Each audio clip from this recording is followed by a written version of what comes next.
Welcome, trolls.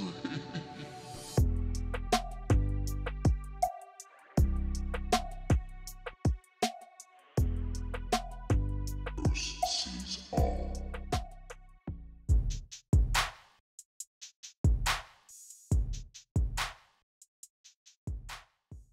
Hi everyone, thanks for stopping by. Bonjour tout le monde, merci d'être ici. Un astéroïde qui s'en vient. Et oui, avec une lune en plus. On va voir ça samedi. We're talking about the asteroid, guys, 1999 KW4. It's supposed to, on Saturday, this Saturday, May 25th, it will come within 3.2 million miles of Earth. Second approach in the past 20 years.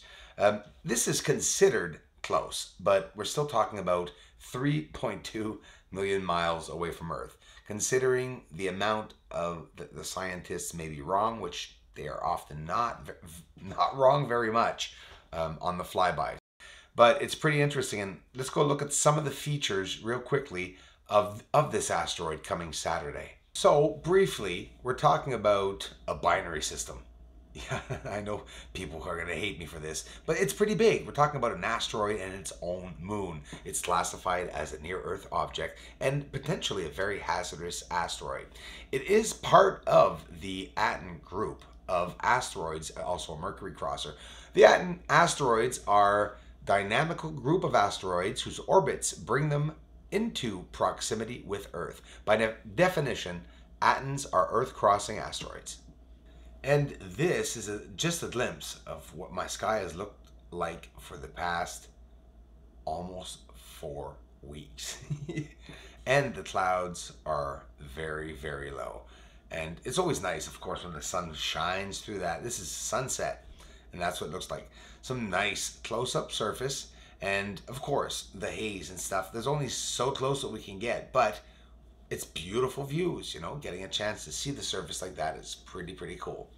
And some of these domed craters that some say are domes, well, this, for example, zooming in on this one, you can see it looks broken up and it's not dome shaped. But of course, the further you zoom out, when you see these craters or lights, scattering light if you want, well, obviously they look round, like any star or planet that's really far out too. On va aller voir la surface quand même assez près, puis je suis sûr que vous allez apprécier. Merci d'être ici tout le monde. We're going to go see a nice close-up surface. This is nice to see the surface. And we're going to go see, of course, along the Terminator line with some nice relaxing music. More on the way, guys. Thanks a lot. One other interesting thing before I let you guys land on the moon here. Elon Musk, is he building a Starship prototype? This is so cool. Listen, I only got interested in space, well, it's been a while, but when you think of it, it's going to be my 3rd year of complete researching, and the things that have been happening in space, wow, just absolutely beautiful. To see everything coming together, you know, even though we don't know what the heck's going on out there, let me tell you, it sure is interesting. Just imagining that one day we could live on an actual other planet would be absolutely amazing. And I know it will happen one day. Maybe we won't be around, not this generation to see it, but I know our children will. And for those who have a connection to the moon and know the truth, just enjoy the beauty of it all.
So you take into consideration, I'm just starting this. I mean, hey, I'm going to have many years of studying, but still studying light. Very interesting. Wavelengths, the absorption of light, the way it absorbs in the surface, meaning showing us colorful surfaces. But then again, some of those surfaces can be refraction, but we're not talking about refraction. We're talking about under the refraction of light on the surface, either minerals, natural or not. We're getting back different colors too, because that's what our eyes see as we see blues and purples. The direction of bending, refraction, is the bending, and this is very interesting, of the path of light wave as it passes from one material to into another. That's interesting.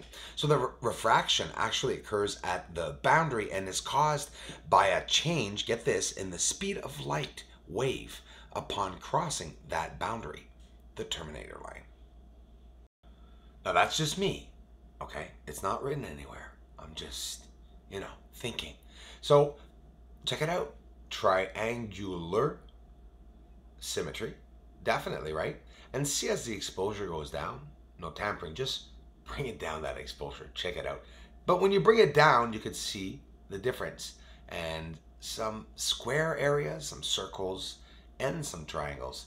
Always so interesting to see. This is Aristarchus crater. So many areas that I'd have to study and not know them all, but when I find something interesting, I really like sharing it with you. We're talking about gravitational lens, and it's not what you think. Say a distribution of matter between us, the observer, and a distant light source is capable of bending the light from the source as the light travels towards the observer. This effect is known as gravitational lensing. Because gravitational lensing, there's a round field following the curvature of the line when that terminator line, like for example, that we see. Why? Because it's around an object. It's following a space and time. It's following the curvature of this object. And that's, well, it's interesting. No? Trying to understand it, right? Trying to understand why we're seeing such elevated surface. Just exquisite, just to get a chance to see it along the terminator line. And again, the terminator line is never exactly in the same place. It takes a while sometimes for it to come back to its exact spot. And sometimes it's off a little bit, never in the exact same spot. So the light will follow the curvature of space and time. That's pretty interesting. And by understanding the way we see light in our solar system and in deep space, really gives us an ideal of wrapping our minds a little bit around how big these objects are, how far they can be, and what exactly are we seeing.